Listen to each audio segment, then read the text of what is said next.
साथियों नमस्कार, मैं आपका साथी कामरेड शोपत राम। मेरे साथ हनुमानगढ़ से मार्क्सवादी पार्टी के सचिव व किसान नेता साथी एडवोकेट रघुवीर जी वर्मा। अभी शाहजहाँपुर बॉर्डर, जहां पिछले 7 महीने से देश के अन्नदाता किसान ने अपना मोर्चा लगा के इस हाईवे को रोककर ये पड़ाव शुरू कर रखा है, उस पड़ाव पर हम गंगानगर हनुमानगढ़ ज़िले के तमाम साथी यहाँ पर पहुँचे हुए हैं। आज की लाइव इस चर्चा के माध्यम से मैं आपसे एक विशेष अपील करने के लिए जा रहा हूँ कि जब 7 महीने पहले इस संघर्ष की शुरुआत हुई थी, वो पहला दिन, वो पहली रात मुझे याद है। हजारों किसानों के साथ जब यहाँ पर मोर्चा लगा था, बहुत कड़कड़ाती ठंड थी। रजाई से भी, कम्बल रजाइयाँ लेने के बाद भी ठंड है उसको रोक नहीं पा रहे थे। उसके बाद में अब भयंकर गर्मी का दौर है, लू चल रही है।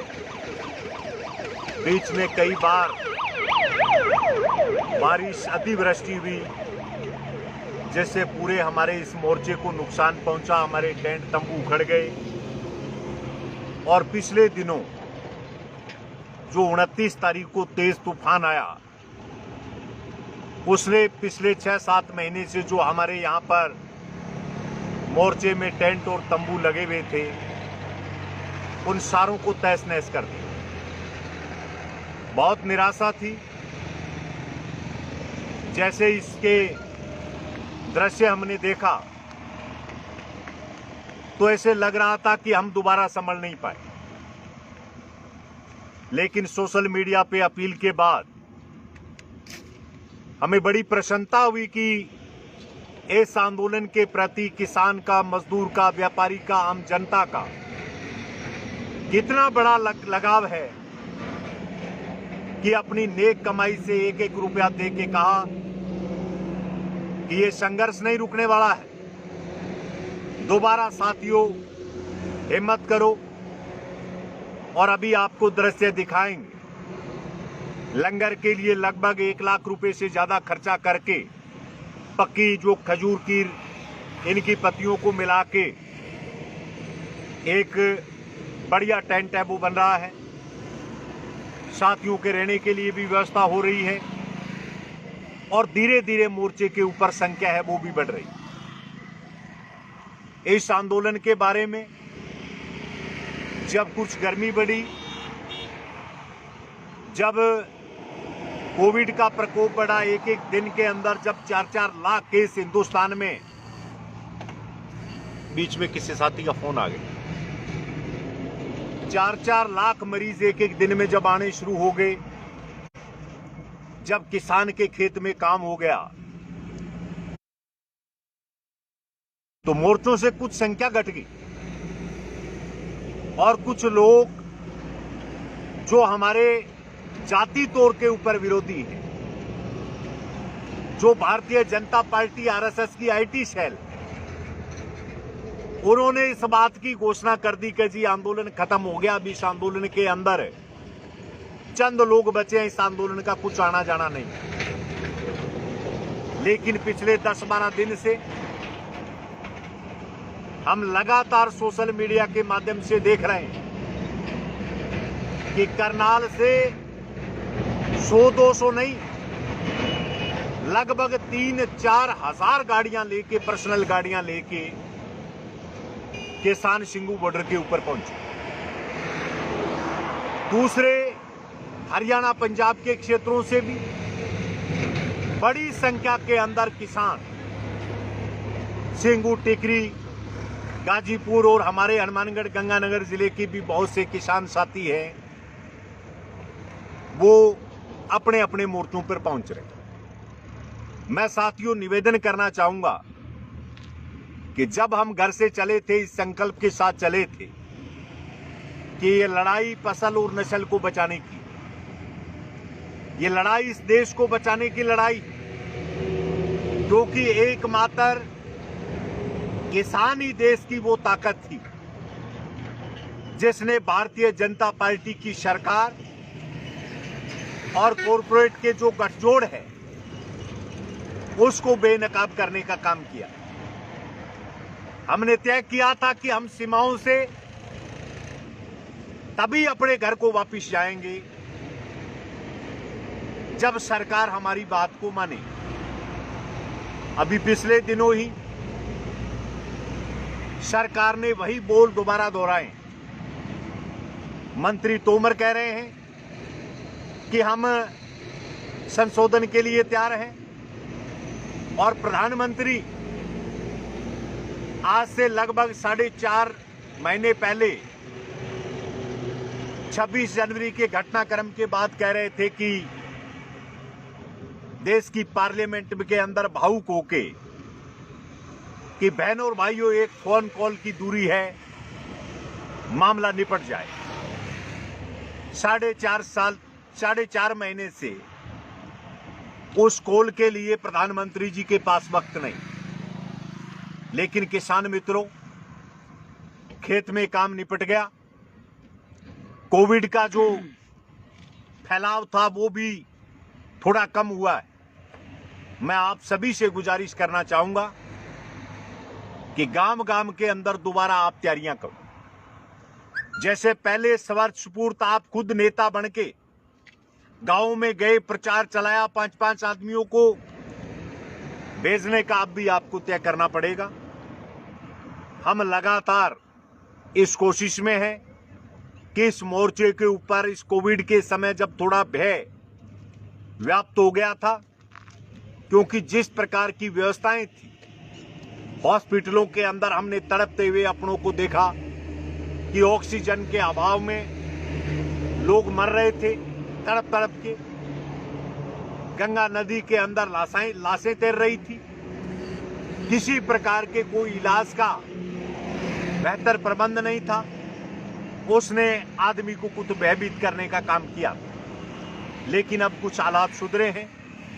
ये लड़ाई हमारे लिए बहुत जरूरी है कि अगर सरकार अपनी हठधर्मिता पे रही, अगर सरकार हमारी बात को नहीं मानती, तो आने वाले दिनों के अंदर इस देश के अंदर किसी की हिम्मत नहीं होगी कि इन तानाशाह सरकारों का हम मुकाबला कर सकें। हमने एक कार्यक्रम हमारे संयुक्त किसान मोर्चे ने दिया है 25 जून का दिन, जिसका अपना एक महत्व है।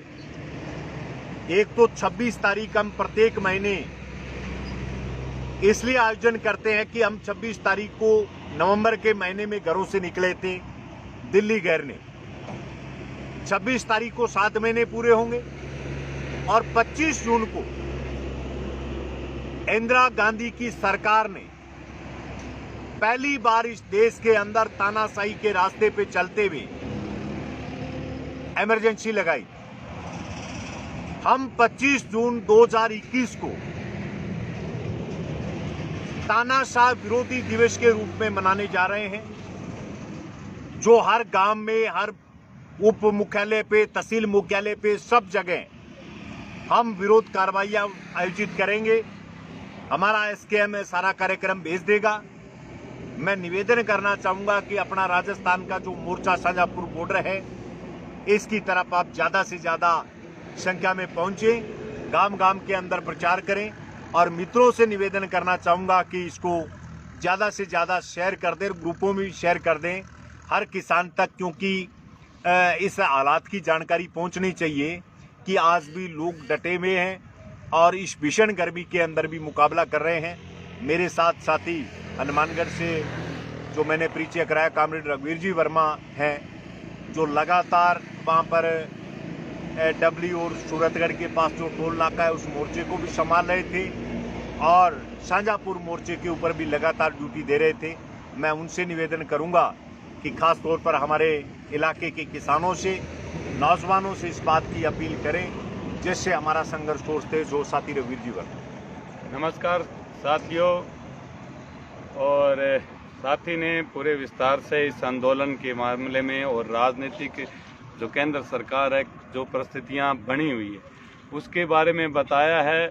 और तानाशाही क्या हद है जो आप रोज़ाना देख रहे हो। ये अलग बात है कि टीवी चैनल और दूसरे जो प्लेटफार्म पर वो खबरें नहीं आ रही हो, लेकिन सोशल मीडिया के ज़रिए हरियाणा के अंदर जिस तरह से हमारे किसान साथियों पर हमले हो रहे हैं और हमारा एक किसान साथी हिसार में भी शहीद हो गया है, जो जिस तरह की परिस्थितियां भारतीय जनता पार्टी की सरकार पूरे देश में बना रही है। हालांकि ये सही बात है कि बंगाल के चुनाव के बाद में ये इस बात के जो किसान मोर्चे की जीत थी कि वो लोगों तक इस बात को लेके गए कि केंद्र में किस तरह किसान विरोधी ये कार्य कर रहे हैं।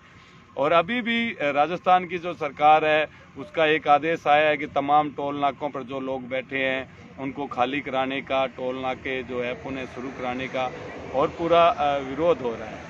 और यहाँ की परिस्थितियों के मामले में साथी ने पूरे विस्तार से बताया है कि किस तरह तूफान का असर रहा, लेकिन किसान यहाँ डटे रहे हैं। तो आज भी मैं ये समझता हूँ कि गांव-गांव में इस बात को ले जाने की ज़रूरत है।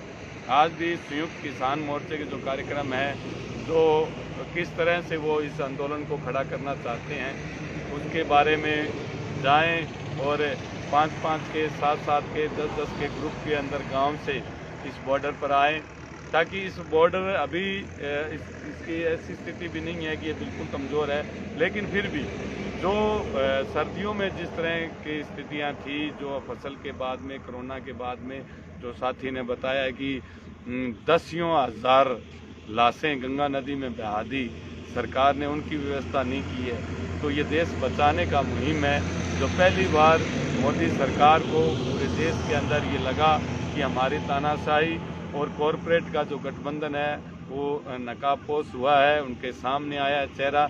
तो इसलिए मैं ज़्यादा नहीं कहूँगा साथियों, एक निवेदन करता हुआ कि आप तमाम लोग इस आंदोलन के अंदर नई ऊर्जा के साथ तमाम लोग जुड़ें और जो भारतीय जनता पार्टी के नेता, विधायक, सांसद जो बकवास कर रहे हैं उनका भी मुकाबला आपको ही करना है। गांव में आए, शहर में आए, उनका विरोध करें और टोल नाकों पर अपना समय दें और पहले की तरह बाबा रामदेव के किसी भी प्रोडक्ट को खरीदने का काम नहीं करें।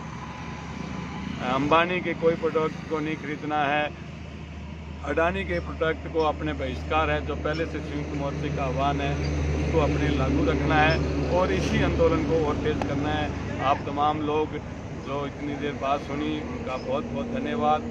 अभी साथी सोपत राम जी और तमाम साथी हम शांजापुर बॉर्डर पर हैं और 16 तारीख से किसान पंचायतें टोल नाकों पर हमारी शुरू हो रही है। जो पहली किसान पंचायत है वो कोला टोल नाके पर होगी और वहाँ से 16 तारीख से एक बड़ा जत्था करीब 50-60 लोगों का हमारा रवाना होगा शांजापुर बॉर्डर पर। जो भी साथी उसमें आना चाहे वो उसके अंदर साथी शामिल हो। धन्यवाद। इनकलाब जिंदाबाद।